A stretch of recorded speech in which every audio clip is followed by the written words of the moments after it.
Where can you find gourmet organic coffees, a friendly hometown atmosphere, and beautiful views of Humboldt Bay and beyond? It's Has Beans Cafe, open every day at 2nd and I Street in the heart of Old Town Eureka.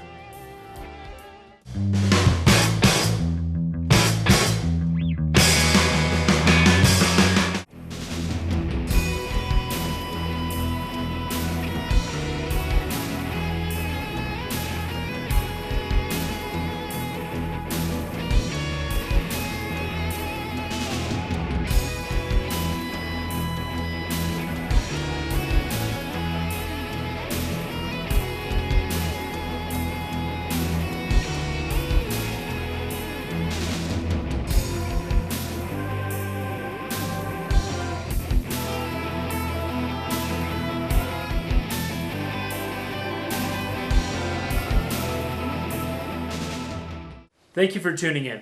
This is Charles Douglas of the Humboldt Sentinel down here at the Access Humboldt Media Center in Eureka. You've tuned in to episode 3 of Sentinel Interviews, which plays every Thursday at 7 p.m. and replays every Sunday at 3:30 p.m. here on Channel 12. This week we're delving into the 3rd Ward Eureka City Council race with all 3 candidates, Ron Kuhnel, Xandra Manns, and Mike Newman.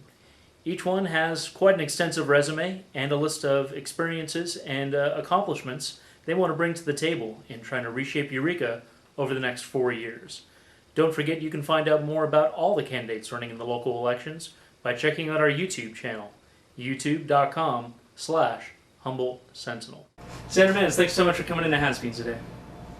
Thank you. I'm happy to be here. Please let the folks at home and on the internet know, why are you running for Eureka City Council? I'm running for City Council because I live in Eureka and I've always seen a lot of potential for a great and beautiful city at the edge of Humboldt Bay, and it really disappoints me to see nothing happening, and people working on committees that are supposed to be writing ordinances going around in circle for months and years and coming out with nothing. And for staff to say we can't do this and we can't do that, and it would take too long to write an ordinance and blah, blah, blah, blah, blah. And I've worked in city government for 30 years, and you can act a lot faster than that. There's a lot more we can do. And I'm here to, try to make some of it happen. What would you say your vision is for economic development and how the city could best facilitate job creation? Well, I think right now the city and the county both get in the way of job creation because I don't envision a big factory or a big box as providing good jobs anymore. So I think wasting our time on those kinds of developments is fruitless. I think what we need to do is get behind small business creation. The county and the city need to look at their licensing requirements. They need to make sure that people can open restaurants and keep them open and not go broke the first year. They need to allow people to work out of their homes without providing a zillion parking spaces. They need to just open the doors a little bit and say, hey, you guys got an idea that's going to work here? Let's hear about it and let's make it happen. And would you say you're concerned with the planned Measure N private developments of the balloon track into a marina center, big box anchored facility? Well, I have yet to read the actual measure itself to see what it says, and I've looked. I have a real problem with spotty development, is how the waterfront is being developed. A project here, a project there, fight for it, fight for it. There's no order to the madness. What we should have is a plan for the waterfront that says what kind of uses we have there, how high they're going to be. The ones by the bay could be lower and get higher as they go back. We don't want some big hotel to come in on the bay edge with 4 stories and then nobody can see the bay anymore. All these kind of things need to be addressed. Public access along the edge. And the marina plan, well, it has some good aspects, just is going to come and plunk in the middle of it and just take up a lot of space and put in a big box that none of us want, that's going to just kill our businesses. So, if they want to go through the Measure N charade, That's okay, you know, but I just don't see what good it's going to do. There was a rare moment of unanimity recently when the whole council and city staff were all opposed to Forester Gill, this Ridgewood development, a whole new subdivision outside the city limits in Cutton. Couldn't some of the same arguments as far as being parasitic on commercial developments, that we have so many vacant storefronts and office space on 2nd and 3rd Street here in Old Town already, why wouldn't the council apply those same arguments to the balloon track? Yeah, I don't know what the big rush is about having a development there anyway. Why not bank the land, keep it vacant for a while until we can afford to do something better, like have a big neighborhood park or a regional park? We've got plenty of business establishments that are empty and vacant or floundering. We've got hardware stores. We've got, you know, we have all these things. We don't have to always be building something. You know, it's not progress to just build more buildings. We've got a beautiful waterfront, and we really need to value it and make sure it gets used properly. If we don't have the money to make it usable now, so be it. Leave it sit for a few more years. But people are so anxious to see something happen there, I don't really understand the logic.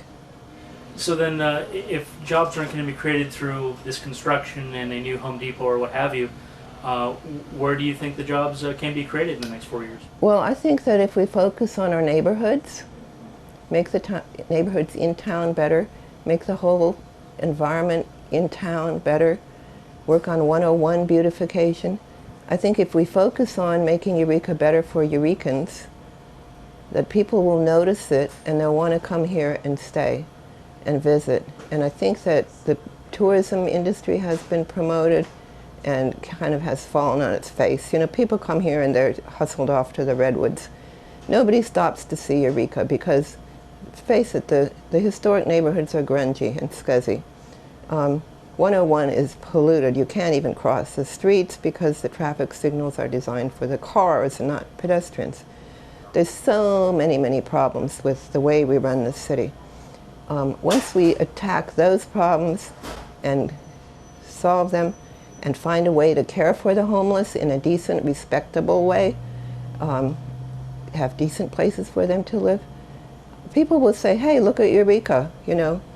They have a lot of homeless people there, but look how well they're taking care of it, and they're not letting it ruin their city. You know, people will come to see a city like that. Look at Portland. People go there to see it, and Portland is upfront about wanting to keep Portland for Portlanders. That's what they basically care about, making it livable for the people there. So you take care of the neighborhoods, your downtown, the crime will go, the jobs will come. That's how it works. As a former city planner yourself, Oakland, Berkeley, and so forth, do you see a dysfunctional culture inside Eureka City Hall? Some other candidates have blamed negativity and divisiveness amongst the council for the number of senior staff that have left or are leaving this year, city manager, city attorney, finance director, and so forth. What's your take on that? Well, I think it's a huge problem. I think that the city council doesn't really believe anything great can happen in Eureka. So they're just kind of muddling along and passing things and turning things down according to how staff recommends. I think staff mostly doesn't live in Eureka. They're interested in preserving their little towns and letting all the dumping stuff happen in Eureka. So there's no one really sticking up for Eureka and trying to make it the beautiful place that it once was and could be, and making it functional. Yeah, I think the attitude at City Hall is atrocious. I mean, Virginia says she represents the citizens of Eureka. Wow, this is news. And some of the candidates are saying that. But I'll tell you what, I don't believe them, because they aren't representing us. When we go and speak before the council, we're basically being heard. They're giving us an opportunity to be heard because they know it's required by law. They're not giving us an opportunity to participate. Everything we say goes in one ear and out the other, and they ask for the next person to speak. So I think it's a big problem. I think there has to be respect for citizen participation in government. As far as the chronic city budget deficit, they're talking about a structural deficit to well over $1 million, and they're saying, well, this new half-cent sales tax hike, which would make Eureka sales tax rate equal with Arcata, will solve this. Of course, then small businesses here in Old Town certainly are very concerned that that's going to eat into their already diminishing profit margins. Where do you come down on a sales tax or some other sort of revenue-generating source, or would you prefer further cuts in city services? Well, I have to admit I'm not an economic analyst, expert. My kind of planning, I usually work with a consultant or an expert or a department of economic development, but I still have some feelings about it. I feel that we can't just expect to make all our money off the citizens, which we're already doing by licensing fees and all kinds of other taxes and things. A half-cent sale tax, but I don't know how that translates. I don't know if it's not really that big, maybe. But I think that the city needs to explore work furloughs to the extent that it doesn't really make it impossible for city employees to, pay their bills. But, some work furloughs. And also they need to have a big volunteer staff to pick up the load of work that needs to be done. When I worked in Alameda, we had, and this was not in an era of financial or economic crisis, it was just regular times. We had a huge volunteer staff. We had a volunteer who was the volunteer coordinator, and she brought people in to work in City Hall and take care of things that the staff couldn't do. We wouldn't end up with phones that nobody could answer. There are plenty of people in Eureka who would love to work a few hours a week in City Hall and help out. And there are people who are trained to do some of the professional work even that needs to be done. As far as the public safety resources, there's obviously a real tussle just now about the city budget, whether a couple of police department positions should be laid off, others frozen. Are you satisfied with the job Gar Nielsen has done as chief, particularly his problem-oriented policing program going after the drug houses? Is that the sort of thing you want more resources directed towards, or do you see some sort of alternative solutions that don't involve law enforcement?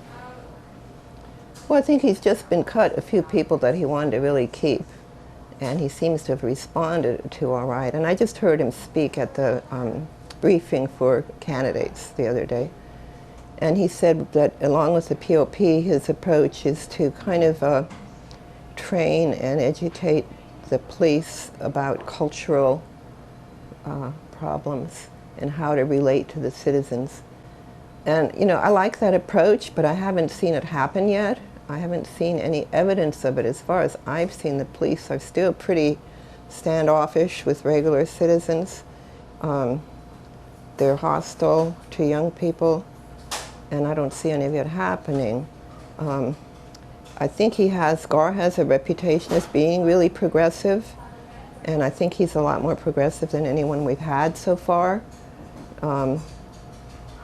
I think in the West End it has made a difference. He responds to calls about drugs and shuts down places and is pretty quick on the call. There's a lot of things that aren't the police's fault, like we have alcohol treatment centers and care houses that are taking care of people who have medical needs, withdrawal things and stuff like that. And they're in districts where they're not allowed to have medical help. So when they have a medical emergency, guess what? Call the police, call the fire department. And some of these places have several nights a week calls into these agencies. So a lot of their money and time is taken up responding to things like that, instead of problems that wouldn't be there if we actually scrutinized what was happening in the care homes and treatment areas.